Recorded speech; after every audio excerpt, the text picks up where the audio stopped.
ఈరోజు మనం చదివేటువంటి అంశము క్రీస్తునందు ఎదుగుట.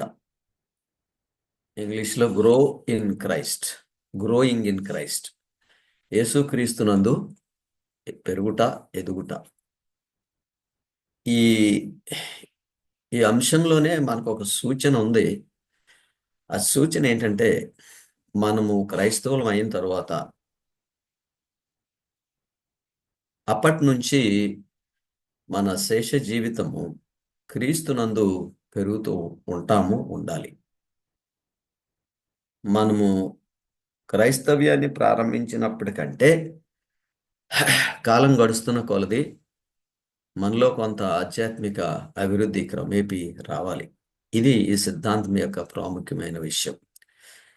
ఈ ఈ సిద్ధాంతాన్ని బోధించక ముందు మీకు ఒక సూచన చెప్తాను. ప్రస్తుత కాలంలో వాక్యము బహు ఎక్కువగా ప్రకటింపబడుతుంది. అయితే వాక్యము నేర్చుకోవాలని కోరుకునే వాళ్ళు దేనినైతే విన్నారో, ఏదైతే వాస్తవం అని గ్రహించారో దానిని అనుసరించి నడవటము ప్రాముఖ్యం. నేర్చుకుని చాలా విషయాలు నేర్చుకుని వాటిని అనుసరించి నడవకపోవటం వల్ల వచ్చే ప్రయోజనము ఎక్కువ ఉండదు. మన ఆధ్యాత్మిక పెరుగుదల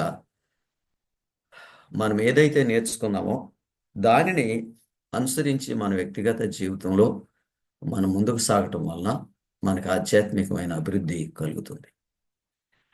తర్వాత మీకు ఇంకొక సూచన చెప్తాను. ఏంటంటే, సహజంగా మనిషికి ఆశ ఉంటుంది చాలా విషయాలు నేర్చుకోవాలని. చాలా విషయాలు ఒకేసారి నేర్చుకోలేము. ఒక్కొక్క విషయం ఒక్కొక్కసారి నేర్చుకుంటాము. నేర్చుకున్న దాన్ని అనుసరించి నడవటం వలన మనము అభివృద్ధి చెందుతాం మన ఆధ్యాత్మిక జీవితంలో. అది ఈ పట్టణం యొక్క ప్రాముఖ్యమైన ఉద్దేశం. మనమందరము యేసుక్రీస్తునందు పరిపూర్ణంగా ఉండటానికి, మనమందరము యేసుక్రీస్తునందు పరిపక్వతను పొందటానికి ఈ విధంగా వాక్యాన్ని చదువుకుంటున్నాం. ఈరోజు మన పాఠము క్రీస్తు యేసునందు ఎదుగుట. ఇది 11వ సిద్ధాంతం. 28 సిద్ధాంతాల్లో ఇది 11వ సిద్ధాంతం. క్రైస్తవ్యము క్రీస్తు మరణము, పునరుత్థానంతో ప్రారంభమవుతుంది. క్రైస్తవ్యము క్రీస్తు మరణము, పునరుత్థానంతో ప్రారంభమవుతుంది. క్రీస్తు దేవుని సంఘం కొరకు, దేవుని ప్రజల కొరకు సత్యాన్ని అంగీకరించి నడవటానికి తీర్మానం చేసుకున్న వారి కొరకు ఆయన త్యాగం చేశాడు. దానిని వాక్యంలో చదువుకుందాం. 1వ కొరింథీ 15వ అధ్యాయము 3వ వాక్యం. 1వ కొరింథీ 15వ అధ్యాయము 3వ వాక్యం. నాకియ్యబడిన ఉపదేశమును మొదట మీకు అప్పగించితిని. అదేమనగా లేఖనముల ప్రకారము క్రీస్తు మన పాపముల నిమిత్తము మృతి పొందెను, సమాధి చేయబడెను. ఇప్పుడు లేఖనము ప్రకారము, పాత నిబంధన కాలంలో రాయబడిన లేఖనాల ప్రకారము యేసుక్రీస్తు మన కొరకు మృతి చెందెను, తర్వాత సమాధి చేయబడెను. అయితే యేసుక్రీస్తు వారు మృతి పొందటం వలన మన పాపములకు పరిష్కారం దొరుకుతుంది. అయితే ఆయన మృతి పొంది సమాధిలో ఉంటే మనము విడిపింపబడం. అందుకని యేసుక్రీస్తు వారు మృతి పొంది ఆయన సమాధిలో నుంచి లేవాలి. ఇది 4వ వాక్యంలో రాశాడు. ఇదే అధ్యాయంలో లేఖనముల ప్రకారము మూడవ దినమున లేపబడెను. యేసుక్రీస్తు వారు చనిపోతారని లేఖనం చెప్పింది. తర్వాత 3వ దినాన్న యేసుక్రీస్తు వారు లేస్తారు అని లేఖనం చెప్పింది. దాని ప్రకారం యేసుక్రీస్తు వారు చనిపోయారు. తర్వాత మూడవ దినమున ఆయన లేచారు. దానితో మన రక్షణ ఏర్పాటు పరిపూర్ణమైంది. ఆయన ప్రక్క నుండి మనలను రక్షించడానికి చేయవలసిన ఏర్పాటు పరిపూర్ణమైంది. ఇప్పుడు మనము రక్షింపబడేటువంటి విధం గురించి మనం నేర్చుకుందాం. దీనిలో మన పాఠంలో 3వ వాక్యము 1వ తిమోతి 1వ అధ్యాయము 15వ వాక్యం. పాపులను రక్షించుటకు పాపులను రక్షించుటకు యేసుక్రీస్తు లోకమునకు వచ్చినను వాక్యము. యేసుక్రీస్తు లోకమునకు వచ్చాను. అక్కడ వరకు చాలు. పాపులను రక్షించుటకు అంటే సారీ, యేసుక్రీస్తు వారు ఆయన వృత్తి పొందింది నీతిమంతుల కొరకేమో అనేటువంటి ఆలోచన కలుగుతుంది చాలా వరకు. అయితే నీతిమంతుల కొరకు అనే మాట వాక్యంలో రాయలేదు. ఇక్కడ అంటాడు, పాపులను రక్షించుటకు యేసుక్రీస్తు లోకమునకు వచ్చాను.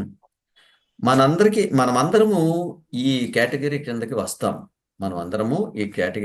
వస్తాం. మనమందరము రక్షణ అవసరమైన మనుషులం.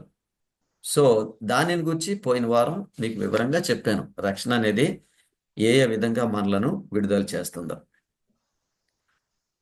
ఒకని క్రైస్తవ జీవితము లేక క్రైస్తవ్యము యేసుక్రీస్తు మరణము పునరుత్థానంతో ప్రారంభమవుతుంది. కానీ ఒకని క్రైస్తవ జీవితము వ్యక్తిగతంగా ఒక మనుషుడు మరణించటంతో ప్రారంభమవుతుంది. మరణించటం అంటే పాపము విషయమై మరణించటం. ఓకే, నువ్వు క్రైస్తవుడు కావాలి అని అంటే సాధారణంగా మనకు తెలిసిన ఒక ఆలోచన ఏంటంటే బాప్తిస్మం తీసుకుంటే నేను క్రైస్తవుని అవుతాను. అది వాస్తవమే. కానీ దానికి వెనకున్న అంతరంగమందు ఉన్న ఆలోచన ఏంటంటే దీనిలో మనము పాపం విషయమై చనిపోయాం. అదే రోమా 2:6లో రాశాడు. రోమా 6:2 కదండి. 6:2. ఓకే, అట్లా అనరాదు. పాపము విషయమై చనిపోయిన మనము ఇక మీదట ఏలాగు దానిలో జీవించుదుము. చూడండి, ఈ మాట ఎలా చెప్తున్నాడంటే ఒకసారి నువ్వు క్రైస్తవుడు అయ్యావంటే పాపం విషయమై నువ్వు చనిపోయావు అంటున్నాడు. ఇది అర్థం చేసుకోవడం కొంచెం కష్టమే, కానీ అది వాస్తవం. మనము ప్రభువుని అంగీకరించడం చేత పాపం విషయమై మనము చనిపోయాం. కాబట్టి ఇంకా ఆ పాపపు జీవితంలో మనం జీవించం. అందుకని యేసుక్రీస్తు మన కొరకు మరణించిన దానిని బట్టి మనము ఆయన దగ్గర నుంచి నేర్చుకున్న ప్రాముఖ్యమైన విషయం ఏంటంటే మనము యేసుక్రీస్తు వలె పాపం విషయమై మరణించాలి అని చెప్పాడు. సో పాపం విషయమై మరణించడం వలన మనకు ఆధ్యాత్మిక జీవితం ప్రారంభమవుతుంది.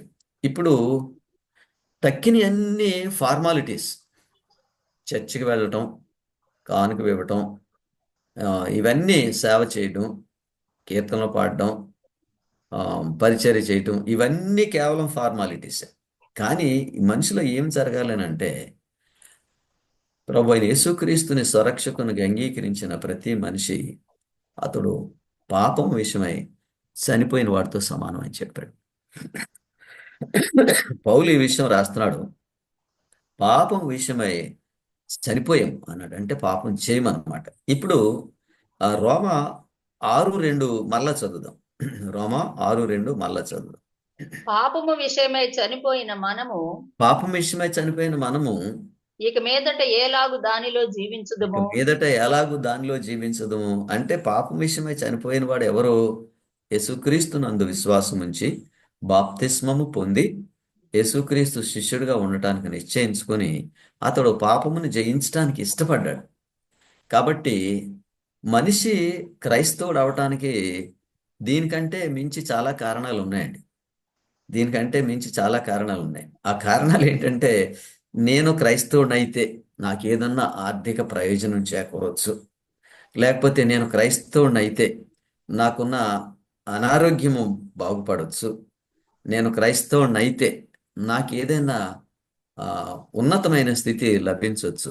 ఇవన్నీ ప్రస్తుతం ప్రపంచాన్ని పరిపాలిస్తున్న ఆలోచనలు, క్రైస్తవులను పరిపాలిస్తున్న ఆలోచనలు.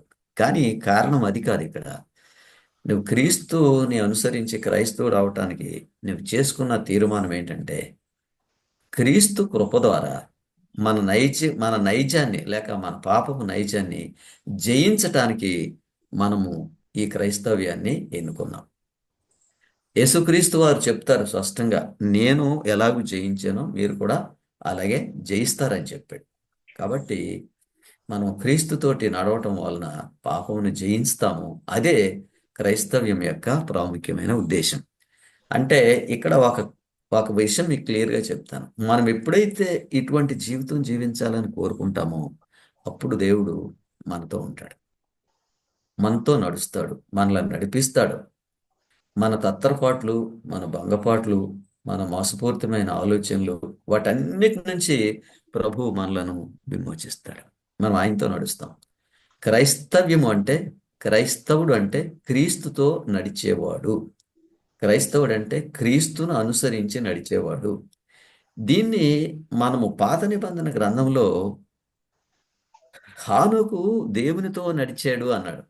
దాని అర్థం ఏంటంటే దేవుడు చెప్పిన మాటల ప్రకారము జీవించాడు అని అర్థం. దేవుడు చెప్పిన మాటల ప్రకారము జీవించాడు అని అర్థం. కాబట్టి మనము ఈ లేఖనాల్లో మనం చదువుతున్న మాటలను బట్టి పాపమును జయించాలి అని అంటే యేసు ప్రభుతో మనము జీవించాలి, ఆయనతో మనము నడవాలి. అది ప్రాముఖ్యమైన విషయం. ఇప్పుడు రోమ 6వ అధ్యాయము 3వ వాక్యం చదువుదాం. రోమ 6వ అధ్యాయము 3వ వాక్యం. క్రీస్తు యేసులోనికి బాప్తిసము పొందిన మనమందరము క్రీస్తు యేసులోనికి బాప్తిసం పొందిన మనమందరము ఆయన మరణములోనికి బాప్తిస్మము పొందితమని మీరు ఎరుగరా. బాప్తిస్మము పొందితమని మీరు ఎరుగరా అంటే దీన్ని కొంచెం వివరంగా చెప్పాలి. క్రీస్తు యేసులోనికి బాప్తిసం పొందిన మనం అందరము ఆయన మరణములోనికి అనే మాటకు అర్థం ఏంటంటే యేసు క్రీస్తు వారు పాపం విషయమై చనిపోయినవాడు. అర్థమైందండి? పాపం విషయమై చనిపోయాడు ఆయన. పాపము ఆయన మీద ప్రభుత్వం చేయదు. పాపం ఆయన మీద ప్రభుత్వం చేయదు. అలానే క్రైస్తవులైన వారు కూడా పాపం విషయమై చనిపోయారు అని ఈ వాక్యం యొక్క భావం. మనం క్రీస్తులోనికి బాప్తిస్మము పొందిన ఎడల మనము ఆయన మరణంలోనికి బాప్తిసం పొందితమని మీరు ఎరుగరా. అంటే యేసుక్రీస్తు వారు పాపం విషయమై ఎలాగైతే చనిపోయాడో అలాగే మనం కూడా పాపం విషయమై చనిపోతాం. 4వ వాక్యం చదవండి అదే అధ్యాయంలో. ఓకే అండి. కాబట్టి తండ్రి మహిమ వలన క్రీస్తు మృతుల్లో నుండి ఎలాగు లేపబడినాం అలాగే మనమును నూతన జీవము పొందిన వారమై నడుచుకొనున్నట్లు మనము బాప్తిస్మం వలన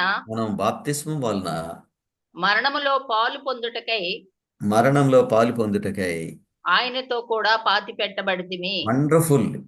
యేసుక్రీస్తు వారు ఎలాగైతే ఆయన సమాధి చేయబడి ఆయన సమాధిలో నుంచి లేచాడో అలానే మనం కూడా యేసుక్రీస్తు వారిని అనుసరిస్తున్న మనము బాప్తిస్మం అనేటువంటి సమాధిలో మనం సమాధి చేయబడి మనము ఆయనతో పాటు లేపబడతాం. దీనిలో ఒక మాట ఉపయోగించాడు. ఆ ఉపయోగించిన మాట నేను చదువుతాను. కాబట్టి తండ్రి మహిమ వలన క్రీస్తు మృతుల్లో నుండి ఎలాగూ లేపబడినో అలాగే మనము నూతన జీవము పొందిన వారమై, నేను ఒక చక్కటి మాట పెడతాను, నూతన జీవితము పొందిన వారమై నడుచుకొనున్నట్లు. మనం బాప్తిసం తీసుకున్న కారణం, క్రైస్తవ సంఘంలో చేరిన కారణం, మనం క్రైస్తవులు అయిన కారణం, క్రైస్తవులుగా ఉండటానికి నిశ్చయించుకున్న కారణం ఇది. దీనిలో అంటాడు మనము నూతన జీవము పొందిన వారమై మనము చక్కగా ఆయనతోటి ఉండటానికి బాప్తిస్మం పొందాం. బాప్తిస్మం అనేది ఒక సూచన. బాప్తిస్మం అనేది మనము క్రీస్తుని అంగీకరించామని, మనం తిరిగి జన్మించామని, మనం పునరుత్థానం చెందామని, మనం పునరుత్థానం భవిష్యత్తులో చెందుతామని, పాపపు జీవితము నుండి మనం విడుదల పొందామని, వీటన్నిటికీ ఈ బాప్తిస్మము సూచనగా ఉంటుంది. కానీ ఒక ప్రాముఖ్యమైన విషయం ఏంటంటే మనము ఏదైతే వాస్తవమని గ్రహించామో దాన్ని అనుసరించి నడుస్తూ ఉండాలి. ఏదైతే వాస్తవమని గ్రహించామో దాన్ని ప్రక్కన పెట్టి ఇంకా ఏదో తెలుసుకోవడానికి మనం ప్రయత్నం చేస్తే, ఇంకా ఎక్కడో ఏదో ఉందనుకుని మనం వెతుకులాడుతూ ఉంటే ఆ, వాస్తవానికి మనం నేర్చుకున్న దాన్ని మర్చిపోతాం. అందుకని ఇక్కడ సూచన ఏంటంటే ఎప్పటికప్పుడు మీరు ఏదైతే నేర్చుకున్నారో దానిని అనుసరించేటువంటి సమర్పణ జీవితము మనకు ఉండాలి. ఓకే. కాబట్టి ఇప్పుడు మనము ఈ విధంగా బాప్తిస్మం పొందటం వల్ల వచ్చేటువంటి మొట్టమొదటి ప్రతిఫలం ఏమిటి? లూకాసు వార్త 24:47. లూకాసు వార్త 24:47. 48. 47. ఓకే. యెరూషలేము మొదలుకొని యెరూషలేము మొదలుకొని సమస్త జనులలో ఆయన పేరిట ఆయన పేరిట మారు మనసును పాప క్షమాపణయు ప్రకటించబడుననియు వ్రాయబడి ఉన్నది. ఈ సంగతి ఏం రాశాడంటే ఇక్కడ యేసుక్రీస్తు వారు మరణించడం ద్వారా యెరూషలేము మొదలుకొని సమస్త జనములలో ఆయన పేరిట మారు మనస్సు, అంటే మనము మారు మనసు పొందాలని ఆయన ప్రకటిస్తున్నాడు. అయితే బాప్తిస్మం ఎవరికండి? మారు మనసు పొందిన వారికి. అయిందా? అందుకని బాప్తిస్మం పొందటానికి వచ్చిన వాళ్ళతోటి పేతురు ఈ మాటలు చెప్తాడు. దయచేసి ఒకసారి చదవండి. 2వ అధ్యాయము అపోస్తుల కార్యములు 38వ వాక్యం.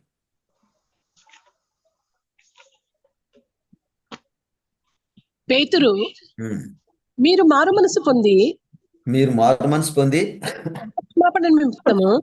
పాప క్షమాపణ నిమిత్తం ప్రతివాడు యేసుక్రీస్తు నామమున బాప్తిస్మము పొందుడి. ఇంకా చక్కగా చెప్పాడు, మారు మనసు పొంది. ఇప్పుడు ఒక సమస్య ఏంటంటే క్రిస్టియానిటీలో ఏదో కావాలని ఆశించి, ఏదో పొందాలని ఆశించి మనుషులు ఎక్కువ భాగము ఇటువంటి మార్గంలో కాకుండా దాన్ని పొందటం కోసం బాప్తిసం పొందుతారు. అందుకే పేతురు చెప్తున్నాడు, మీలో ప్రతి ఒక్కడు మారు మనసు పొంది యేసుక్రీస్తు నామమున బాప్తిస్మము పొందండి అని చెప్పాడు. మారు మనసు పొందకుండా పొందిన బాప్తిస్మము కాదు. నేర్చుకున్న విషయాన్ని అనుసరించింది బాప్తిస్మము కాదు. దీనిలో ఏం చెప్పాడు? యెరూషలేము మొదలుకొని సమస్త జనములలో ఆయన పేరట మారు మనసు ప్రకటింపబడుతుందంట. క్రీస్తు సంఘములో చేరటానికి ఇష్టపడే ప్రతి ఒక్కడికి ఆ విధమైన మారు మనసు అవసరం. మారు మనసు లేకుండా చేరితే అది వ్యర్థం.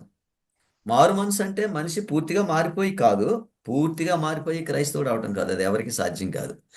దీనిలో ఉన్న ప్రాముఖ్యమైన ఉద్దేశం ఏంటంటే, నేను ఇక నుంచి మంచి జీవితం జీవించడానికి తీర్మానం చేసుకున్నాను. అదే మారు మనసు. అక్కడి నుంచి ఆ మారు మనసు మార్గంలో ప్రభువు మనలను నడిపిస్తాడు. అదే మనంతటా మనము మారు మనసు పొందిన జీవితాన్ని కొనసాగించడానికి, ప్రభుతో సహాయంతో మారు మనసు పొందిన జీవితాన్ని కొనసాగించడానికి చాలా వ్యత్యాసం ఉంది. అందుకని యేసు ప్రభువును నామమును బాప్తిస్మము పొంది మనము ఆయనకి లోబడి ఆయనకి ఇష్టమైనట్లుగా ఉన్నప్పుడు ఆయన మనల్ని నడిపిస్తాడు. అప్పుడు మనము పాపమును జయించగలుగుతాం. దేనినైతే మనం చేయకూడదు అనుకుంటున్నామో దానిని చేయకూడకుండా ఉండేటువంటి సమర్థత యేసుక్రీస్తు వల్ల మనకు లభిస్తుంది. దీన్ని ఏమంటామంటే వెంటనే రాదండి. బాప్తిసం పొందిన వెంటనే మనిషికి ఇలాంటి స్థితి రాదు. కొంత సమయం పడుతుంది.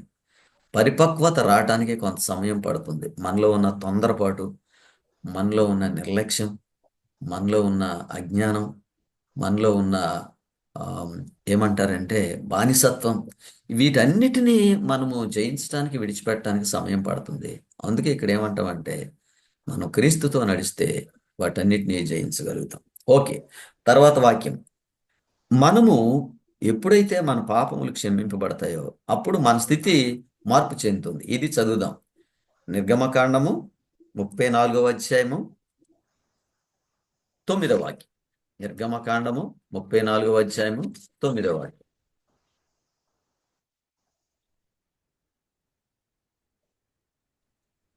అందుకు మోషే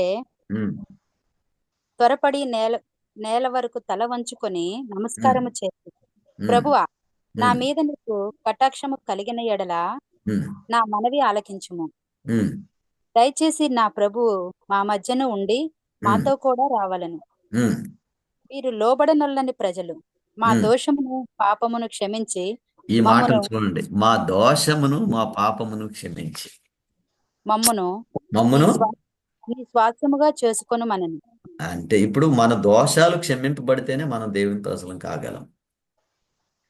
మన దోషాలు ఒప్పుకోవాలి, మనం మారు మనసు పొందాలి, విడిచిపెట్టడానికి ఇష్టపడాలి. అప్పుడు మనం దేవుని ప్రజలం కాగలం. అందుకని ఈ పాఠంలో మనం నేర్చుకునేది ఏంటంటే, మా దోషములను క్షమించి నీ స్వాస్థ్యముగా మమ్మలను చేర్చుకోము, అంటే నీ బిడ్డలుగా మమ్మలను చేర్చుకోము అని ప్రార్థన చేస్తున్నాడు. సో దీనిని బట్టి మన ఆధ్యాత్మిక ప్రయాణంలో ఒక సమయంలో, ఒక స్థితిలో ప్రభువును అనుసరిస్తున్న దానిలో నిలవబడి ఈ విధమైన ఉద్దేశము మనం తీసుకుని ప్రభుతో మన శేష జీవితం జరిగించడానికి తీర్మానం చేసుకోవాలి. అదే మనందరికీ మహా గొప్ప అనుభవం అవుతుంది. కాబట్టి మన దోషాలు క్షమింపబడతాయని చెప్పాడు. క్షమింపబడితేనే మనం దేవుని ప్రజలం అవుతాం. దోషాలు క్షమించడానికి యేసుక్రీస్తు వారి శిలువ మీద చేసిన త్యాగం చాలు. మనం ఏం చేయనక్కర్లేదు, ఆయన అడిగితే చాలు. ఎంత చక్కగా మాట్లాడతాడు. మా దోషములను పరిహరించి నీ స్వాస్థ్యముగా మమ్మలను చేసుకోను, నీ ప్రజలుగా మమ్మల్ని చేసుకోమని చెప్పాడు. కాబట్టి మన ఆధ్యాత్మిక జీవితము మనము మారుమనసు పొందటం చేత, బాప్తిస్మం పొందటం చేత, ప్రభుతో సహవాసం చేయడానికి నిశ్చయించుకోవటం చేత ప్రారంభమవుతుంది. ఓకే, ఇప్పుడు కంటిన్యూ చేద్దాం. అపోస్తుల కార్యములు 6వ అధ్యాయము 31వ వాక్యం.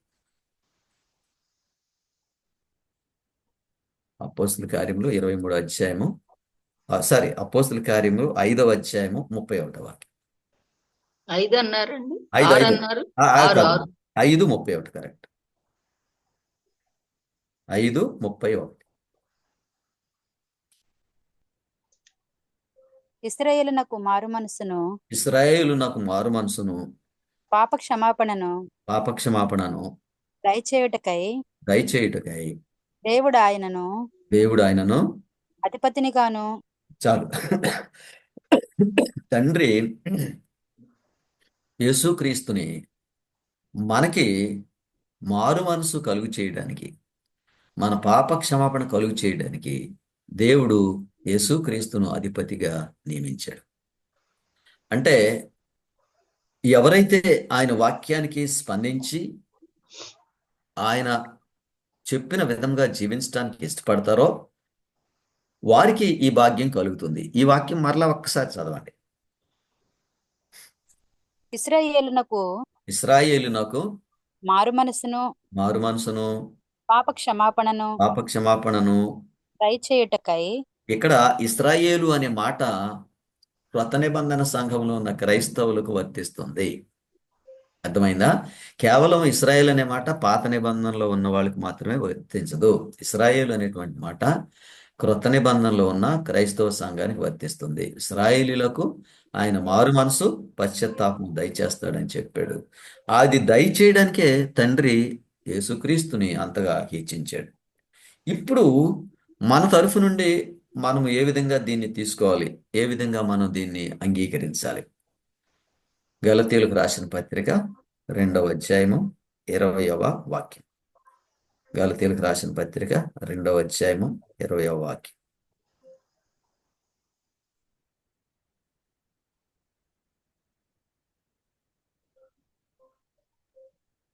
నేను క్రీస్తుతో కూడా సిలువ వేయబడి ఉన్నాను.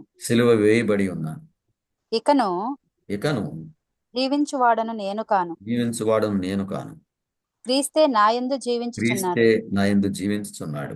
నేనిప్పుడు శరీరమందు జీవించుచున్న జీవితము నన్ను ప్రేమించి నా కొరకు తన్ను తాను అప్పగించుకొనిన దేవుని కుమారుని అందలి విశ్వాసము వలన జీవించుచున్నాను. ఆమేన్. చాలా స్పష్టంగా చెప్పాడు.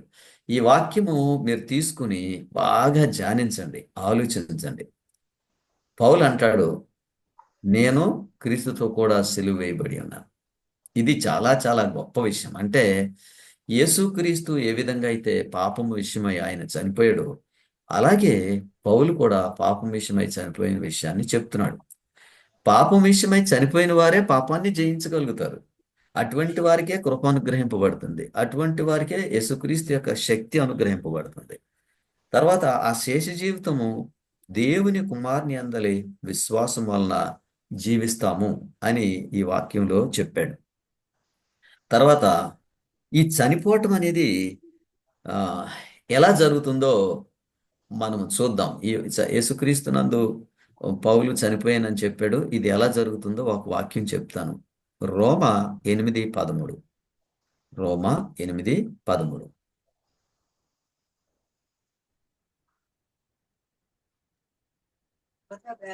మీరు శరీరానుసారముగా ప్రవర్తించిన ఎడల శరీరానుసారంగా ప్రవర్తించిన యెడల చావవలసిన వారై ఎందురు కాని చావవలసిన వారు ఎందురు గాని ఆత్మచేత ఆత్మచేత శారీర క్రియలను చంపిన ఎడల శారీర క్రియలను చంపిన యెడల జీవించెదరు.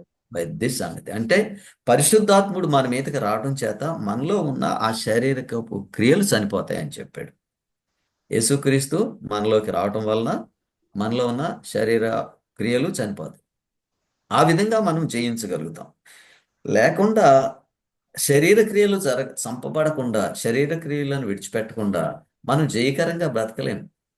మనం ఎంత ప్రయత్నం చేసినా మొదటికే వస్తాం. మరలా ఎంత కృషి చేసినా మొదటికే వస్తాం. అందుకని పరిశుద్ధాత్ముని ఆహ్వానించండి నీలోకి. ఇప్పుడు ప్రస్తుతము యేసుక్రీస్తు స్థానే పరిశుద్ధాత్ముడి భూమి మీద ఉన్నాడు కాబట్టి యేసుక్రీస్తు స్థానే ఉన్న పరిశుద్ధాత్ముడు మీరు ఆహ్వానిస్తే ఆయన మీ తరఫున మీలో ఉన్న పాప నైజాన్ని చంపుతాడు. మనము ఇప్పుడు మన వాక్యంలో లేని వాక్యం ఒకటి చదువుతాను. ఇది రోమీలకు రాసిన పత్రిక 8వ అధ్యాయము 9వ వాక్యం చదవండి. రోమీలకు రాసిన పత్రిక 8వ అధ్యాయము 9వ వాక్యం. దేవుని ఆత్మ మీలో నివసించి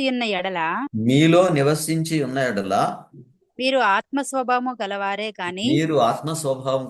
కాని శరీర స్వభావము కలవారు కారు. ఎవడైనను క్రీస్తు ఆత్మ లేని వాడైతే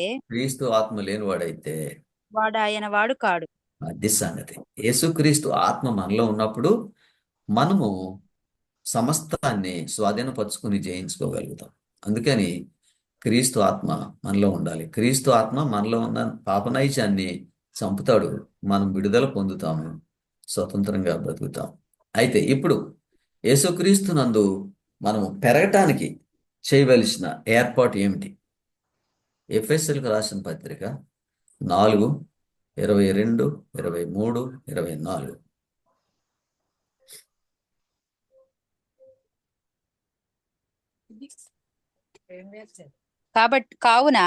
కావున మునుపటి ప్రవర్తన విషయంలోనైతే మోసకరమైన దురాశ వలన చెడిపోవు మీ ప్రాచీన స్వభావమును వదులుకొని మీ చిత్తవృత్తి యందు నూతన పరచబడిన వారై నీతియు యథార్థమైన భక్తియు గలవారై దేవుని పోలికగా సృష్టింపబడిన నవీన స్వభావమును ధరించుకొనుడి. మీకు ఈ నవీన స్వభావం అనే మాట బాప్తిస్మం అనే మాట దగ్గర కూడా ఉంది. అది మనము నూతన జీవము పొందిన వారమై అనేటువంటి మాట. ఇది ఇలా ఉంచి ఒకసారి వెనక్కి వెళ్దాం. రోమా 6:4 చెప్తాడు, చదవండి.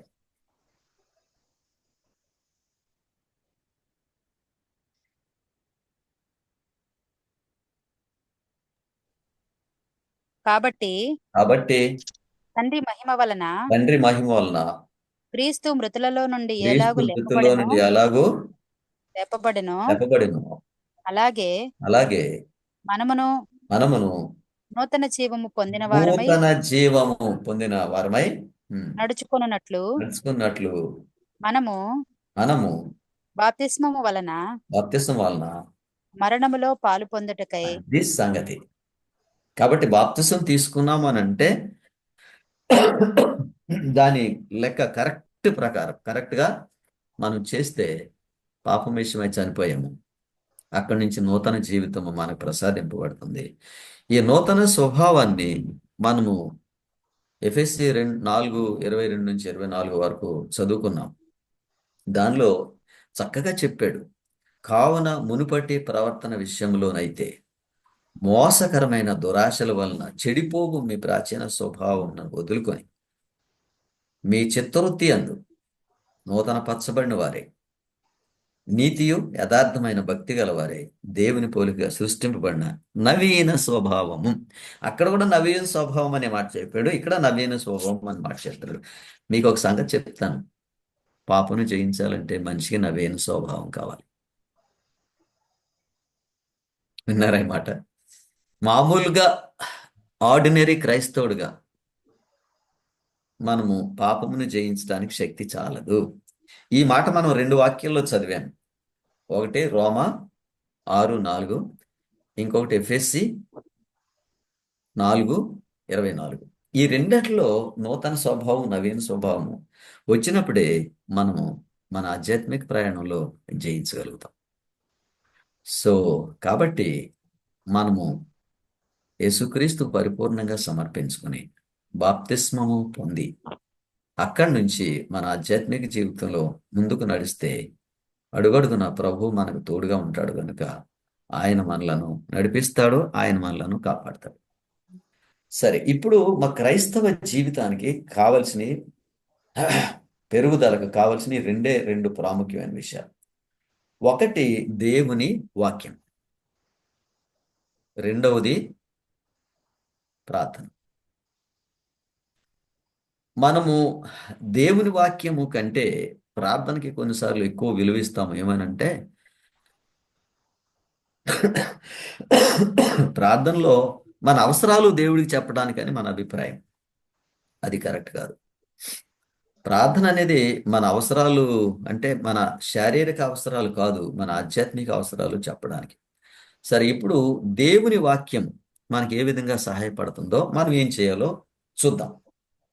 ఇది మొట్టమొదటి వాక్యం యాకోబు 1:22. యాకోబు 1:22.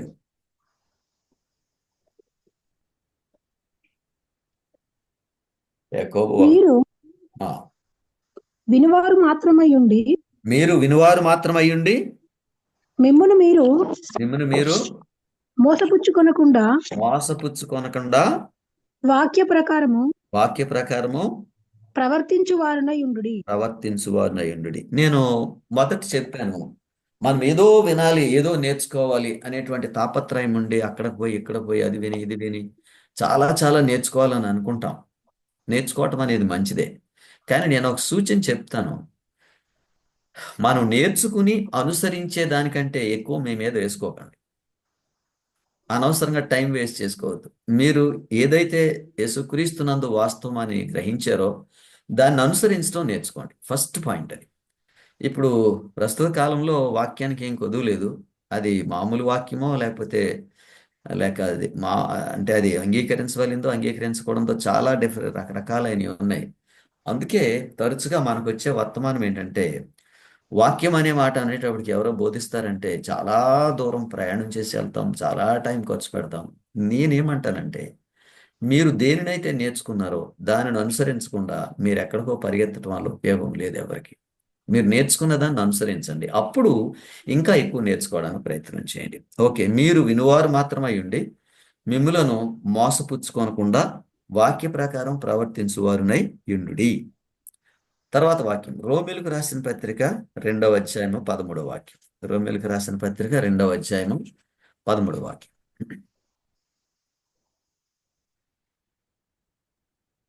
2:13.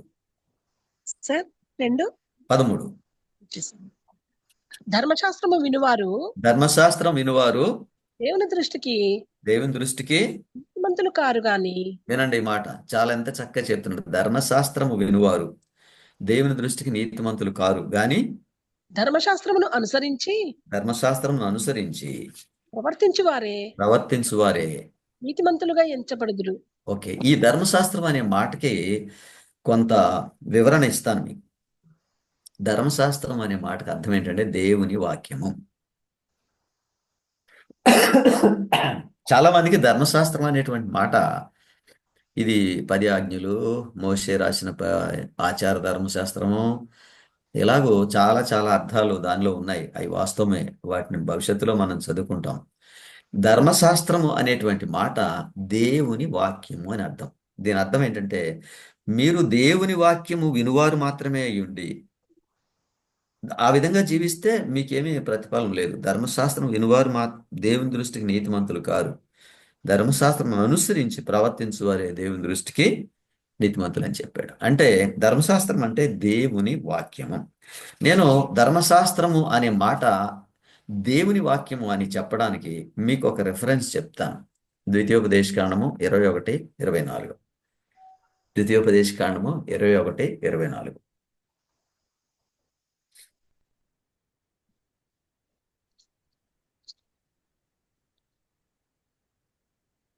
సార్ 21 31:24. సారీ, ద్వితీయోపదేశకాండము 31:24.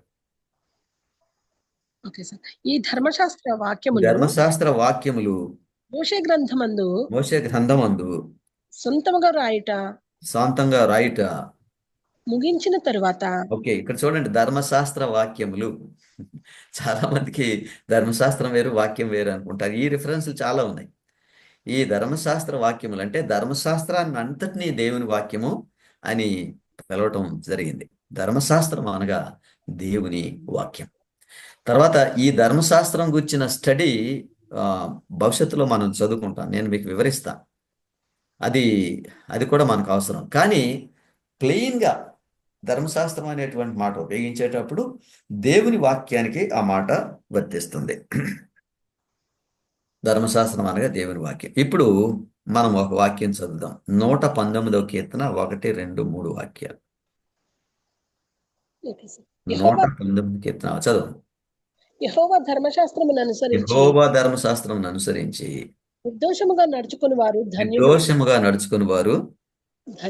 ధన్యులు. ఆయన శాసనములు గైకొనుచు పూర్ణ హృదయముతో ఆయనను వెదుకువారు ధన్యులు. వారు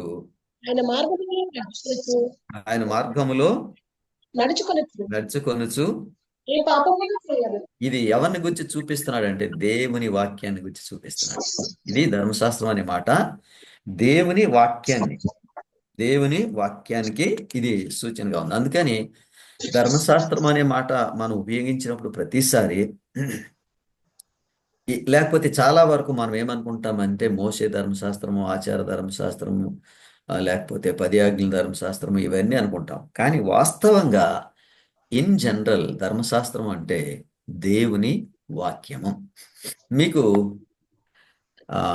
ఒక మనందరికీ తెలిసిన మాట ఒకటి, దుష్టుల ఆలోచన చొప్పు నడువక, పాపుల మార్గమును నిలువక, అపహాసకులు కూర్చుండ చోట కూర్చుండక, యెహోవా ధర్మశాస్త్రమునందు ఆనందించుచు దివారాత్రము దాన్ని ధ్యానించువాడు ధన్యుడు అన్నాడు. దీని అర్థం ఏంటంటే దేవుని వాక్యం. అర్థమైందమ్మా? దేవుని వాక్యాన్ని దివారాత్రము ధ్యానించువాడు ధన్యుడు అని చెప్పాడు. అందుకని ఈ ధర్మశాస్త్రం అనే మాట అంటే దేవుని వాక్యము, ధర్మశాస్త్రం అనే మాట కూడా ఉపయోగింపబడింది. దానిని మనం దివారాత్రములు ధ్యానించాలని చెప్పాడు. ఇప్పుడు మనం దానికి సంబంధించి ఒక వాక్యం చదువుదాం. కీర్తన గ్రంథము 37:31. కీర్తన గ్రంథము 37:31. వారి దేవుని ధర్మశాస్త్రము వారి హృదయములో ఉన్నది. వారి అడుగులు జారవు. ఇది దేవుని ధర్మశాస్త్రం వారి హృదయంలో ఉంది, అది దేవుని వాక్యమేనని మీరు ఎలా రుజువు చేస్తారు సార్ అనొచ్చు కొంతమంది. దేవుని ధర్మశాస్త్రం అంటే ఆ ఆచారాలు ఇవన్నీతో కూడుకున్నదేమోనని. ఇక్కడ భావం అది కాదు, దేవుని వాక్యం. ఇది దేవుని వాక్యమేనని చూపించడానికి మనము కీర్తన గ్రంథము 119:11 చదువుదాం. 119:11.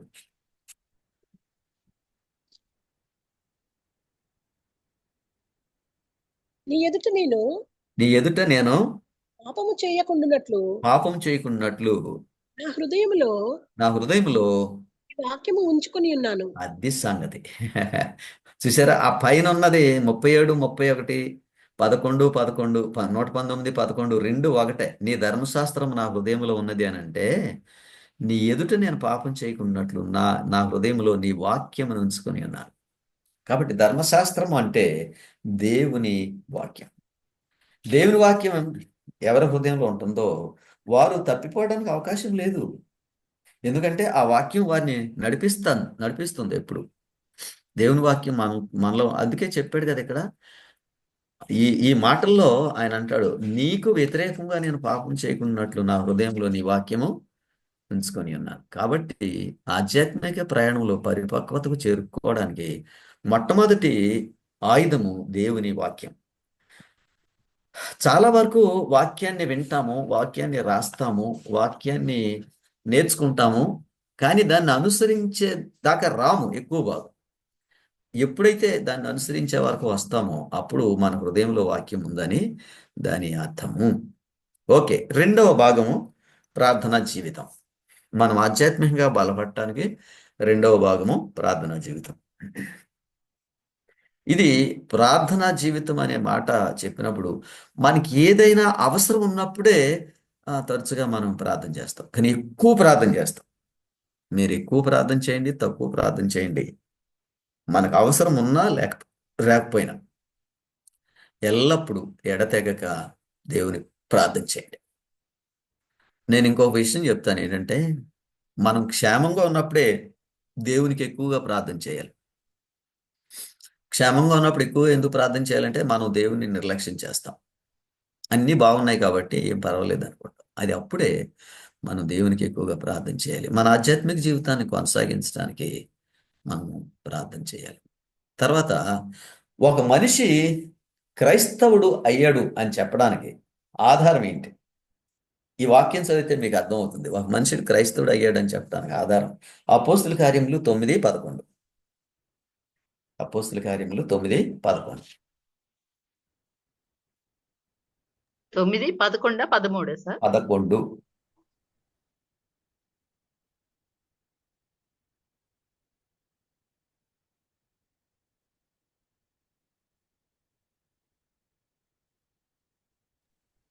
అతడు ప్రభువా ప్రభువా ఇదిగో నేనున్నానెను. నేనున్నానని. అందుకు ప్రభువు నీవు లేచి తిన్నని దనబడిన వీధికి వెళ్ళి యూదా అను వాని ఇంట తార్సువాడైన సౌలు అను వాని కొరకు విచారించుము. ఇదిగో అతడు ప్రార్థన చేయుచున్నాడు. చెప్పండి, ఇదిగో అతడు ప్రార్థన చేయుచున్నాడు. అప్పటి వరకు తార్సువాడైన పౌలు గురించి ఏంటి తెలుసు వీళ్ళకి? తార్సువాడైన సౌలు అందరినీ సంహరిస్తున్నాడు.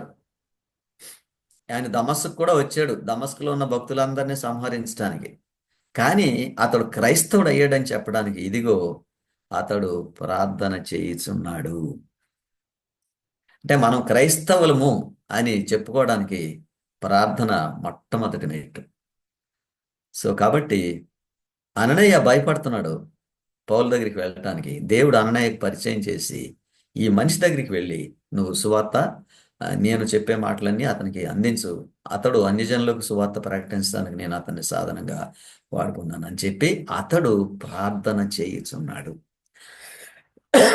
అననయ్య క్రైస్తవుడు కదా, కాబట్టి అననయ్య కూడా క్రైస్తవ్యాన్ని అంగీకరించాడు. కాబట్టి యూదుడు, అలాగే పౌలు క్రైస్తవ్యాన్ని అంగీకరించాడు.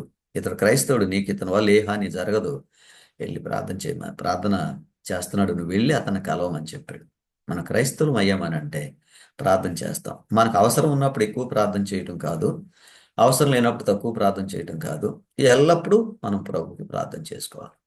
మనం ఎక్కువగా సౌఖ్యంగా ఉన్నప్పుడే ఎక్కువ దేవునిలో గడపాలి, అప్పుడే మనం బలంగా ఉండటానికి అవకాశం ఉంటుంది.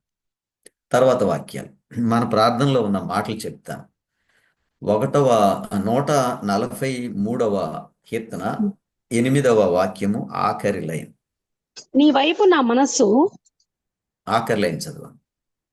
నీ వైపు నా మనస్సు ఆ, నేను ఎత్తుకొనుచున్నాను. ఉమ్. నేను నడవవలసిన మార్గము నాకు తెలియజేయము. అది సంగతి. ప్రార్థన అంటే ఏమిటంట?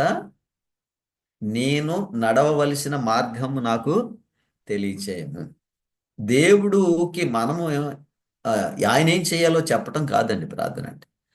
నేను నడవవలసిన మార్గము నాకు తెలియచేయము. ఇది ప్రార్థన అంటే. ఆయన అడుగుతున్నాడు, నేను నడవలసిన మార్గము నాకు తెలియచేయము. ఇంకొక వాక్యం చదువుదాం. 143:10. అదే అధ్యాయంలో 143:10. నీవే నా దేవుడవు, నీవే నా దేవుడవు, నీ చిత్తానుసారంగా ప్రవర్తించుటకు నీ చిత్తానుసారంగా ప్రవర్తించుటకు నాకు నేర్పుము. అది సంగతి. నీవే నా దేవుడవు, నీ చిత్తానుసారంగా ప్రవర్తించుటకు నాకు నేర్పు. ఇదండి మన ప్రార్థన.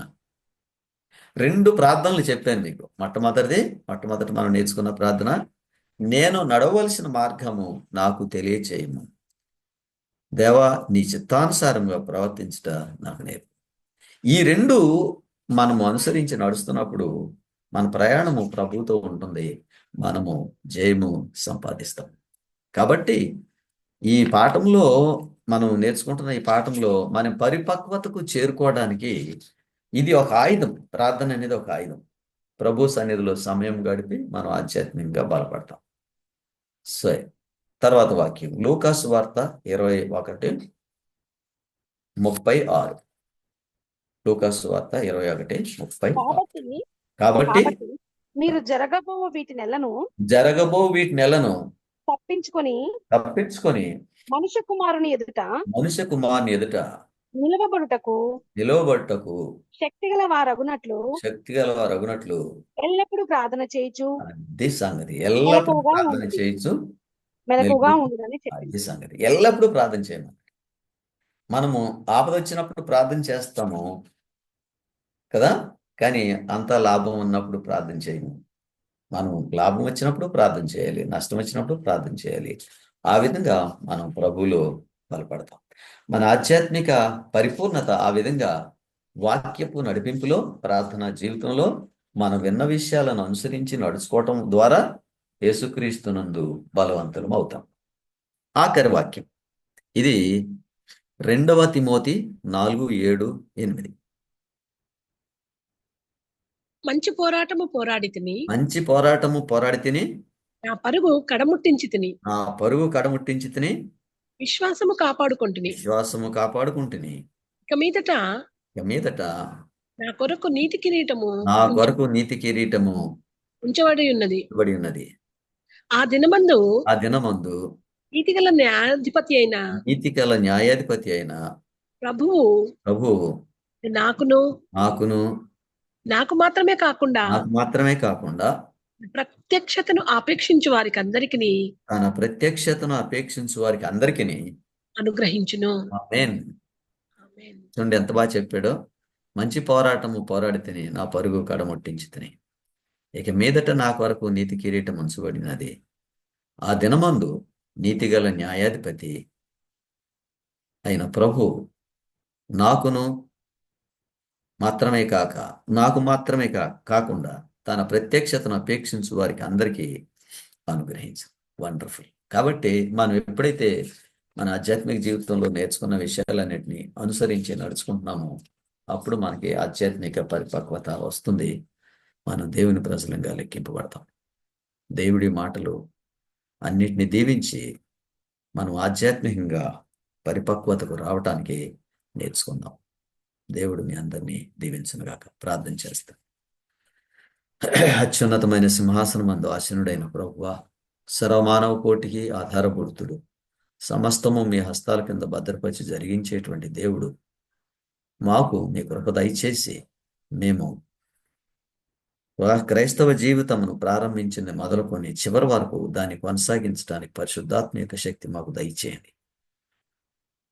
అనేకమైన సార్లు ప్రభువా, మేము మీ ఆధ్యాత్మిక జీవితంలో బలహీనమైతే మా బలహీనత మా ఆధ్యాత్మిక జీవితం పతనానికి దారితీస్తుంది. అందుచేత ప్రభువా, మీ వాక్యాన్ని మిమ్మల్ని హత్తుకొని మీ మాటల ప్రకారం నడుచుకుంటూ మీకు మహిమ ఘనత తెచ్చే భాగ్యం అందరికి ప్రసాదించమని నీ కుమారుడైన యేసుక్రీస్తు నామమున ప్రార్థన చేయుచున్నాం తండ్రి. ఆమేన్. ఆమేన్. ఓకే.